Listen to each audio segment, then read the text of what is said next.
In the Factor follow-up segment tonight, the growing controversy around the Clinton Foundation with new questions about access and pay-to-play allegations. Hillary Clinton's most diehard supporters are using grim rhetoric to defend the foundation. The Clinton Foundation was taking no money for the Clintons, raising money from rich people and giving it to poor people. And all of a sudden, the press has decided that we're going to go after this and shut it down. And you know what? You're probably going to be successful. And they're going to be people that are going to die because of this. Joining us now with reaction from Tallahassee, Peter Schweitzer, the author of the big bestseller Clinton Cash, now out in paperback. Peter, James Carville said people are going to die if you shut down the Clinton Foundation. True or false? Well, I mean, James Carville, with all due respect, doesn't know what the Clinton Foundation does. First of all, it doesn't give money to poor people. It gives money to highly paid consultants who are on the Clinton Foundation payroll. Second of all, his claim that the money doesn't go to the Clintons, it does indirectly. I mean, Bill Clinton wrote a book called Giving a few years ago, which was about the Clinton Foundation. He took the advance, which was about $1 million, for himself personally.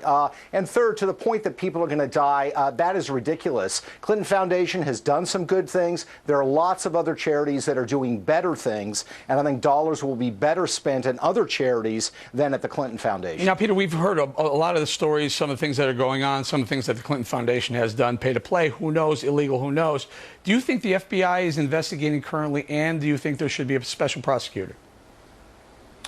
Well, I don't know the exact status of what the FBI is doing now. I will say that earlier this year, at their request, I sat down with two people from the Bureau to talk about some things related to the Clinton Foundation, specifically things that were in Clinton Cash. And there's no question in my mind, based on that conversation, that they had an advanced knowledge of the Clinton Foundation and some of these issues. I do think that given what we've seen with the Department of Justice, the fact that they basically have squelched previous investigations, the fact that you've got the Attorney General sitting down with Bill Clinton, who would be the subject of this kind of investigation, leads me to the reality that the Department of Justice is not going to allow any kind of fair investigation to take place. So I think we unfortunately don't have another option. We've got to have somebody with subpoena power, somebody with law enforcement capability, but they have to be independent of the Department of Justice because it's been too politicized. AKA a special prosecutor. I want to drill down into this Teneo Holdings. This sounds really, really strange to me, Peter. Shadowy consulting firm, almost like a broker. They were setting up deals for Bill Clinton's speeches, which happened to the value, the price of his speech skyrocketed under Hillary Clinton's State Department. Also, Doug Band, this guy Doug Band of the Crown Prince of Bahrain dropping $32 million in the Clinton Foundation getting access. That Doug Band arranged that a little bit. Huma Abedin had ties to both Hillary Clinton's State Department and Teneo Holdings. And Bill Clinton was a top paid advisor to Teneo. What's this group Teneo Holdings all about? Well, it's a great question, Eric, and there's a lot of mystery there because unlike the Clinton Foundation that, of course, has to file tax filings, 990s with the federal government, Teneo is a privately held consulting firm. And what we know is, like the Clinton Foundation and the State Department, there was this massive blurring of lines between the two. The same is true with this consulting firm. I mean, Huma Abedin at one point was on the payroll of the State Department, the Clinton Foundation, and Teneo Holdings all at the same time.